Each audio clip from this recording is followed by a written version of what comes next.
नमस्कार, मां आहियां प्रदीप बजाज। अचो त ॾिसूं सिंधीअ में ख़बरूं। जैतपुर में मूंगफलीअ मामले थियो आहे घपलो। मुख्यमंत्री रूपाणीअ राजकोट जे कलेक्टर खे फ़ोन करे चयो आहे त कंहिं बि ॾोहारीअ खे छॾण में न अचे ऐं मामले जी पूरे में पूरी जांच थियणु खपे। मूंगफलीअ जी गुणियुनि में मिटी भरी वई आहे। चवण में अचे थो त मूंगफलीअ में मिटी आहे या मिटीअ में मूंगफली।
अमरेली में थियो एसटी बस ऐं ट्रक जो एक्सीडेंट, 4 मुआ ऐं 28 घायल।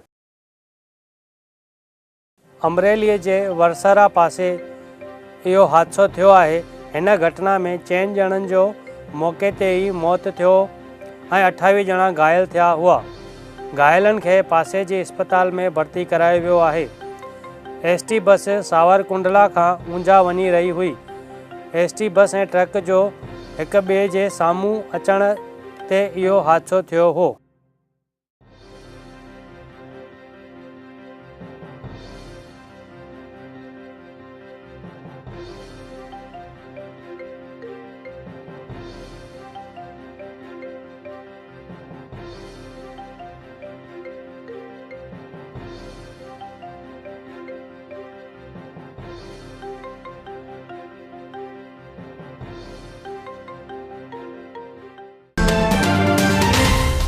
विसनगर में डॉक्टर जी लापरवाहीअ करे ताजे ॼावल ॿार जी थी मौत।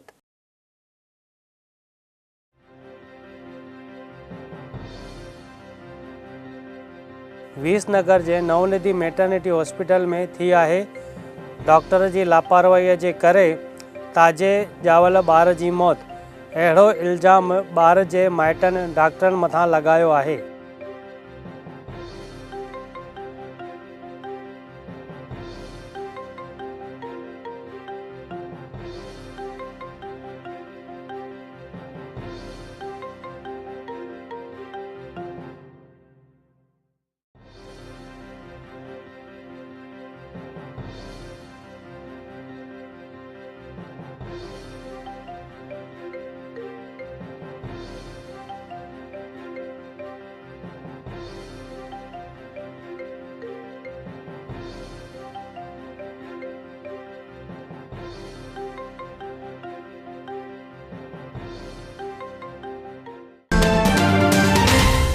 ट्रैफिक जे नेमनि जो पालन न कंदड़ वाहन चालकनि मथां थींदो ॾंड।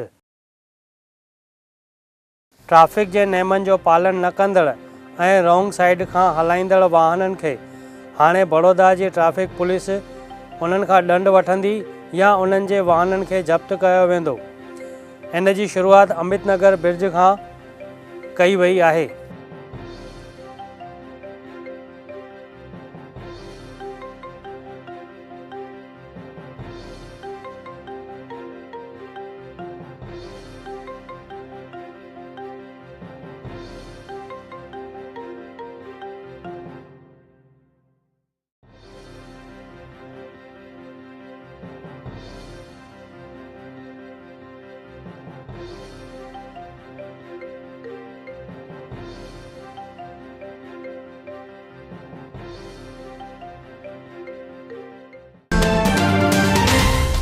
अहमदाबाद म्यूनिसिपल कॉर्पोरेशन भी हाणे दॿाइण हटाइण जी शुरूआत कई।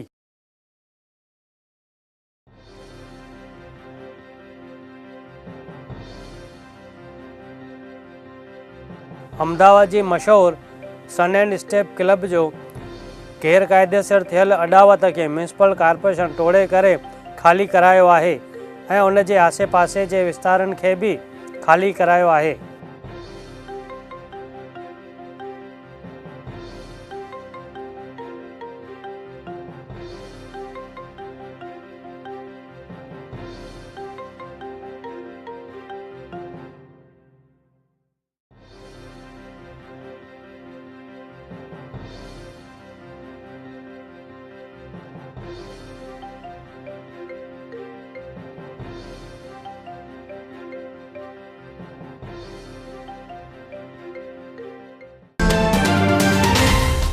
बड़ौदा जे डेप्यूटी मेयर कयो ट्रैफिक नियमनि जो उल्लंघन। बुधरु राति जो डेप्यूटी मेयर जी कार वड़सर ब्रिज पासे खां रोंग साइड वञी रही हुई। तॾहिं उतां जे रहवासियुनि इहो ॾिसी करे कार खे रोके करे घणो ई गोड़ कयो हो ऐं चयो हो त हिक पासे रोंग साइड वेंदड़नि मथां कड़क कार्रवाई थी रही आहे त डेप्यूटी मेयर मथां बि कार्रवाई थियणु घुरिजे।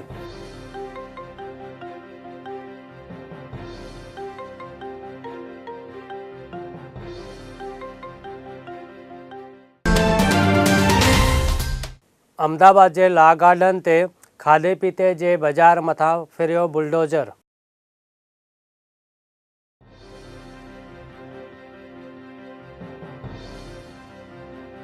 अहमदाबाद म्यूनिसिपल कॉर्पोरेशन कल्ह अहमदाबाद जे मशहूर ला गार्डन जे खाऊ गलीअ ते बुलडोज़र फेरे करे सभु दुकान टोड़े छॾिया। इन मामले ते खाधे पीते जा वापारियुनि हाई कोर्ट में अपील कई आहे ऐं अॼु उन मामले ते सुनवाई करण में ईंदी।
जूनागढ़ जे GIDC में लगी बाहि।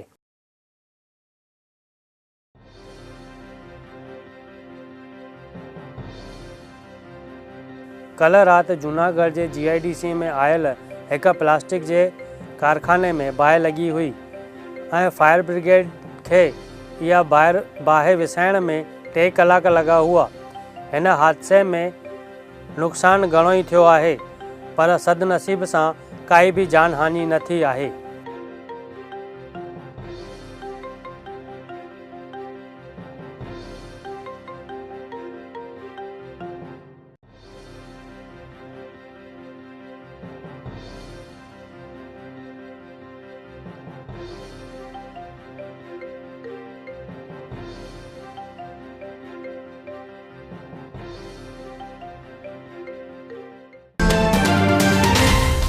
आसाम में NRC मुद्दे राजकारण गरम।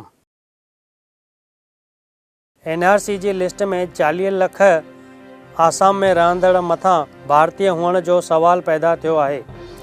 इन मुद्दे ते ममता बनर्जी दिल्लीअ में विपक्ष जे नेताउनि सां मुलाक़ात करे रही आहे त 11 अगस्त ते अमित शाह बंगाल जी मुलाक़ात ते वञी सघे थो, पर BJP अध्यक्ष अमित शाह खे बंगाल में रैली करण जी मंजूरी न मिली आहे।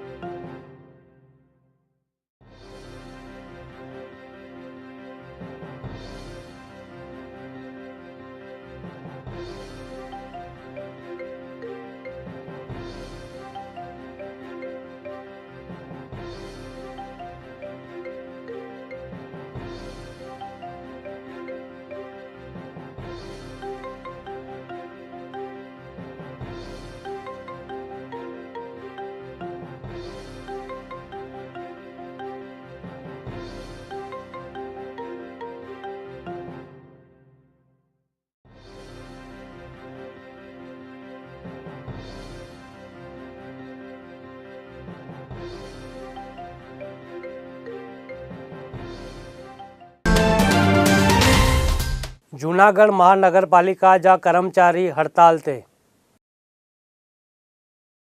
जूनागढ़ महानगरपालिका जा 936 कर्मचारी हड़ताल ते लथा आहिनि। इन हड़ताल सबबि पाणी ऐं सफ़ाई जहिड़नि ज़रूरी शेवाउनि ते असरु पियो आहे। हड़ताल ते लथल कर्मचारी सते पगार पंच मूजिबि पगार जी घुर करे रहिया आहिनि।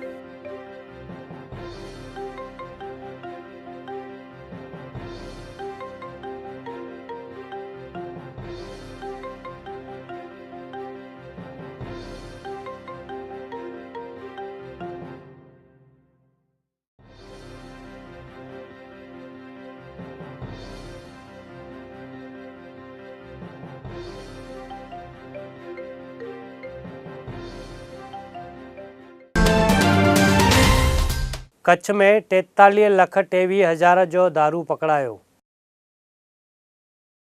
कच्छ जे सामख्याली टोलनाके ते पुलिस हिक ट्रक खे रोकियो त उन मां शराब जूं 882 पेटियूं मिलियूं हुयूं। एॾो शराब जो जथो मोकिलण में राजस्थान ऐं दिल्लीअ जे माण्हुनि जो नालो साम्हूं आयो आहे। अॻुवाट मिलियल ख़बर अनुसार पुलिस चेकिंग शुरू कई हुई ऐं शराब जो जथो पकड़ियो हो। हिन मामले में पुलिस 2 ॼणनि खे पकड़े करे कुल 58,50,000 जो मुद्दा माल ज़ब्त कयो आहे।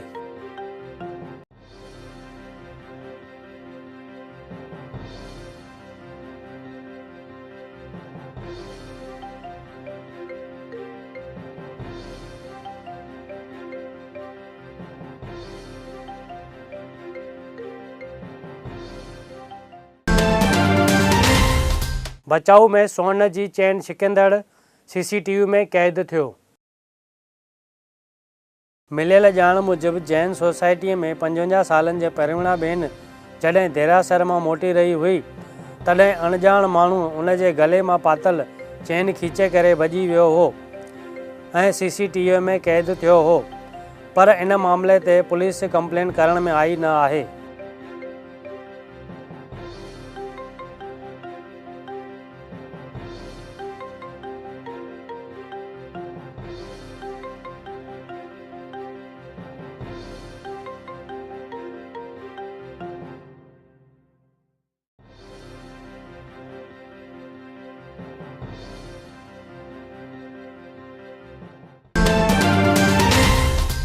RTO में अॼु खां ऑनलाइन पेमेंट।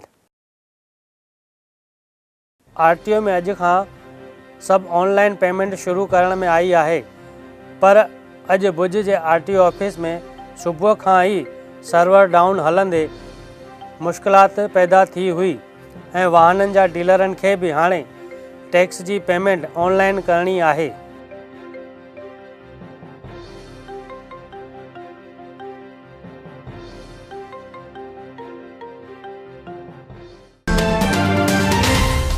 गांधीधाम में पाणी पकौड़ीअ वारनि मथां फूड विभाग जी रेड।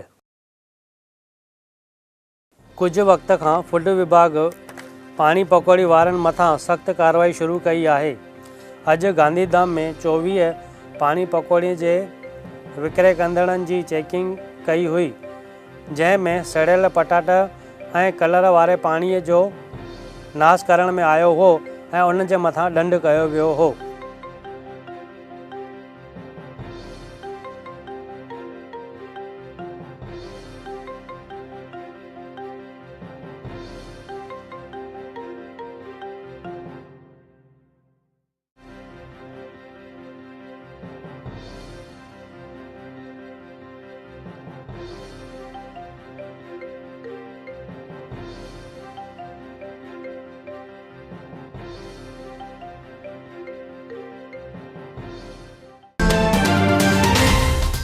मुंद्रा में मेघराजा खे मञाइण लाइ थियो यज्ञ। कच्छ में मेघराजा पंहिंजी महर करे इन करे मुंद्रा जे पितरे में हिकु यज्ञ जो आयोजन करण में आयो हो, जंहिं में माण्हुनि भाग वठी करे हवन यज्ञ में आहुति ॾिनी हुई। इहो कार्यक्रम विष्णु समाज जे अॻुवाननि रखियो हो।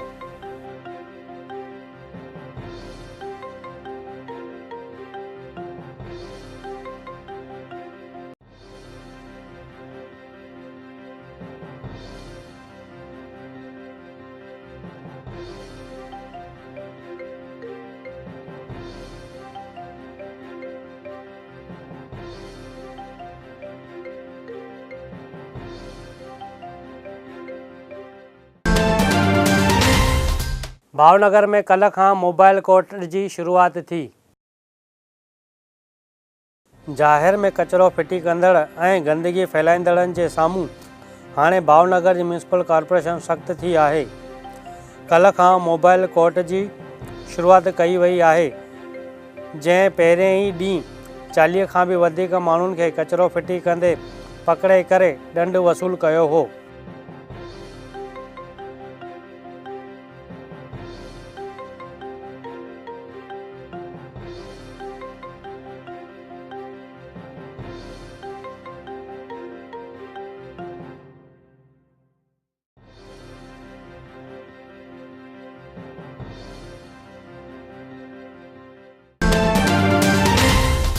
पालीताणा जे 5 ॻोठनि में शींहं जो डपु।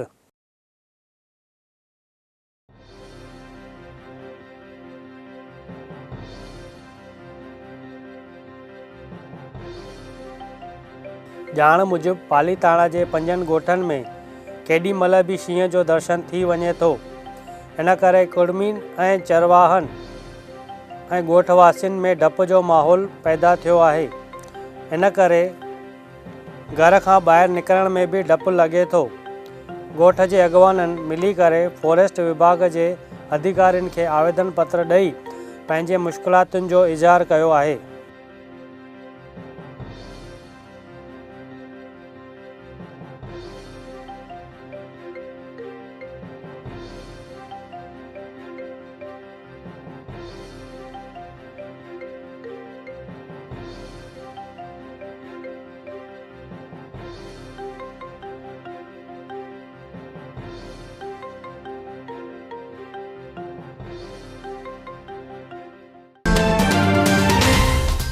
महाराष्ट्र में मराठा आंदोलन जे करे एसटी विभाग खे नुक़सान। महाराष्ट्र में जारी रहियल मराठा आंदोलन जे करे सूरत खां महाराष्ट्र वेंदड़ सभिनी बसियुनि खे रोकियो वियो आहे, छो जो बसियुनि में तोड़फोड़ करे साड़ण जूं घटनाऊं थियूं आहिनि। इन करे एसटी विभाग महाराष्ट्र वेंदड़ बसियूं बंदि कयूं आहिनि। महाराष्ट्र वेंदड़ माण्हुनि खे मुश्किलातुनि जो सामनो करणो पियो आहे।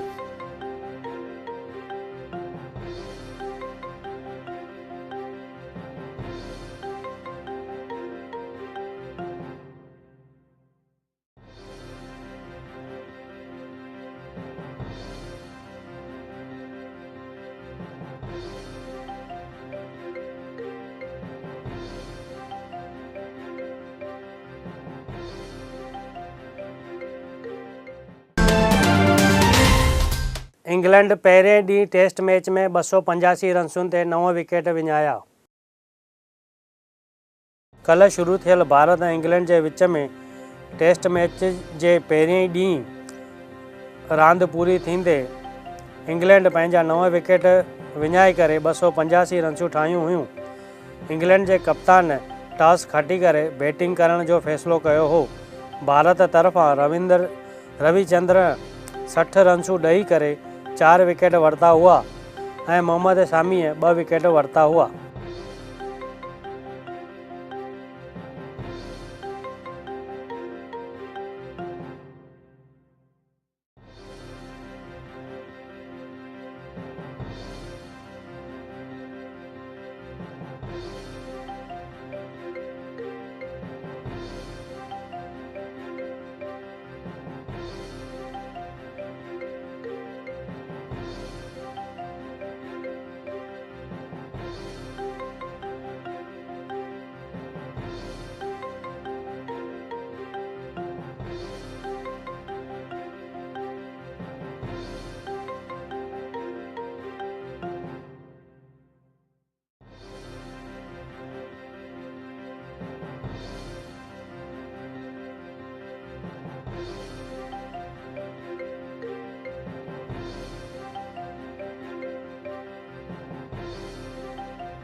अॼु शेयर बाज़ार में गिरावट दर्ज थी। अॼु शेयर बाज़ार में गिरावट दर्ज थी आहे।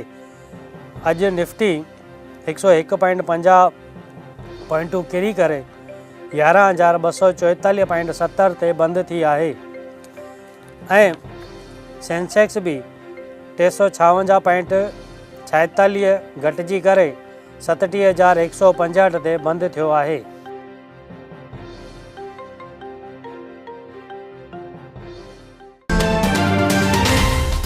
अॼु जी सोन चांदी बाज़ार कुझु हीअं रही।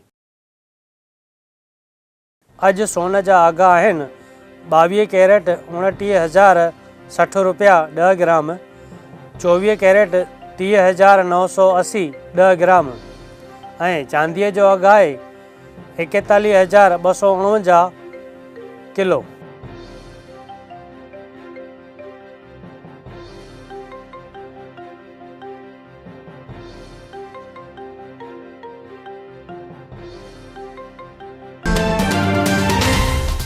दर्शक मित्रों, ही हुयूं सिंधीअ में ख़बरूं। वरी मिलंदासीं सुभाणे साॻे ई वक़्तु। तेसिताईं ॾिसंदा रहो सिंधी TV।